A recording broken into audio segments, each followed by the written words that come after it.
Everyone, welcome to my YouTube channel. आज हम पंचायती राज act पढ़ेंगे जो कि हमारे JK SSB के एग्ज़ाम के लिए बहुत इम्पॉर्टेंट है एंड इवन हमारे जो KS एग्ज़ाम्स है उसके लिए भी ये बहुत इम्पॉर्टेंट टॉपिक है। So let's start. पंचायती राज जो एक्ट है वो कौन सी अमेंडमेंट के द्वारा आया था? वो 73rd अमेंडमेंट के द्वारा आया था। और पंचायती राज के जो फादर हैं वो कौन है? Lord Ripon. ये जो एक्ट है ये कब इफेक्ट हुआ था? On 24 April 1993। It is a local self government, यानी कि एक लोकल सेल्फ गवर्नमेंट का सिस्टम है। इसको क्रिएट कौन करता है, बनाता कौन है? स्टेट लेजिस्लेचर के द्वारा बनाया जाता है at grass root level. Central level पे भी मिनिस्ट्री बनाई जाती है पंचायती राज की, ताकि वो पंचायती राज जो रूरल लेवल पे है उनको उनकी रिलेटिव जो मैटर्स हैं उन्हें देख सकें। अब हमारी कुछ कमेटीज़ हैं जो पंचायती राज के रिलेटेड हैं। फर्स्ट है बलवंत राय मेहता कमेटी। बलवंत राय मेहता कमेटी आई थी 1957 में। ये आई थी working of community development programme को देखने के लिए कि वो काम कैसा कर रही है at grass root level. Balwant Rai Mehta committee ने अपनी रिपोर्ट सबमिट की नवंबर 1957 में।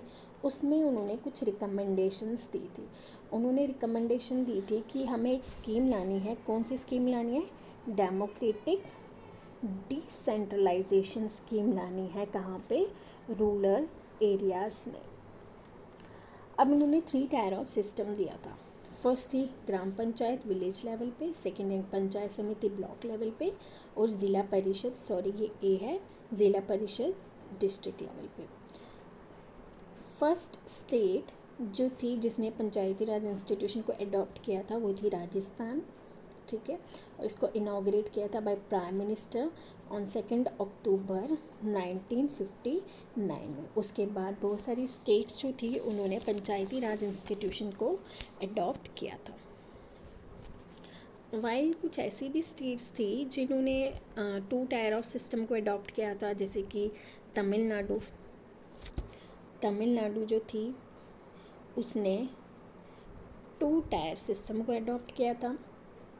वेस्ट बंगाल जो थी उसने 4 टायर ऑफ सिस्टम को अडॉप्ट किया था, ठीक है। और इस टाइम पे ये भी याद रखना है आपको कि इस टाइम पे जो प्राइम मिनिस्टर थे वो थे जवाहरलाल नेहरू, हमारे प्राइम मिनिस्टर थे। सेकंड आ जाती है अशोक मेहता कमेटी। अशोक मेहता कमेटी कब आई थी?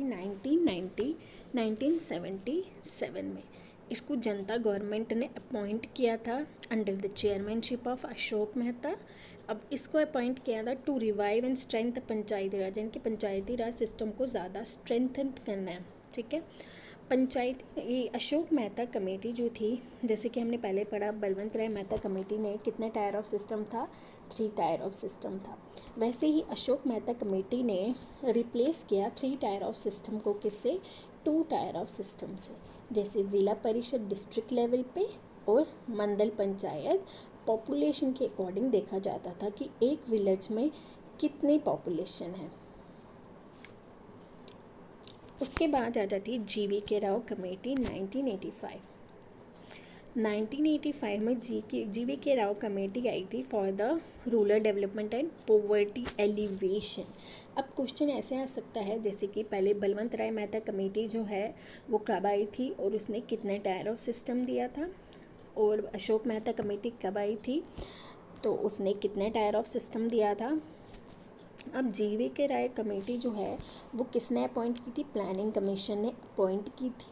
और वो करने क्या आई थी? उनका काम क्या था? रूरल को डेवलप करना और पॉवर्टी एलिवेशन प्रोग्राम्स, यानी कि पॉवर्टी, गरीबी रेखाओं को कम करना।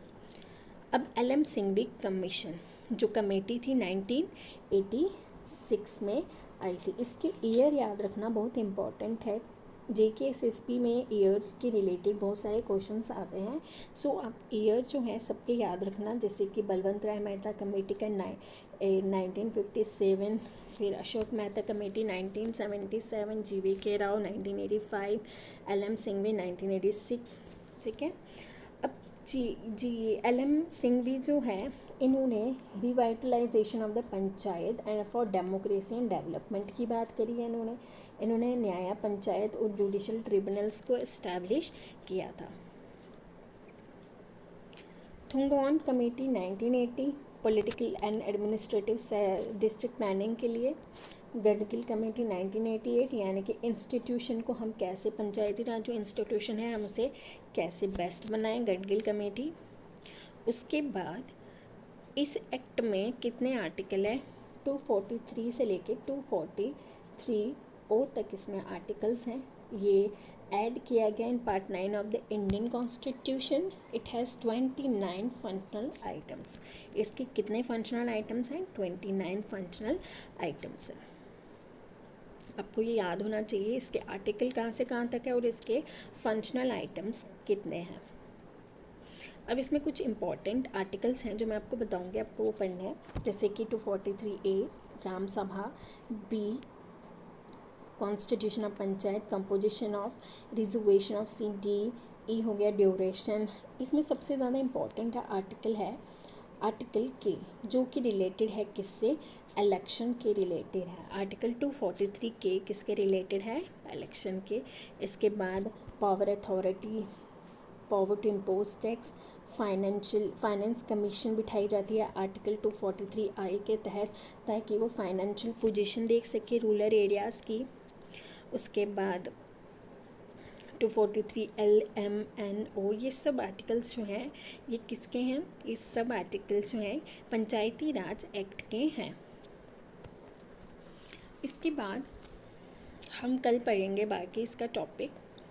Hope you like my video. अगर आपको मेरा वीडियो पसंद आया हो तो इससे लाइक, शेयर और सब्सक्राइब करिए मेरे चैनल को। Thank you and all the best for your exams.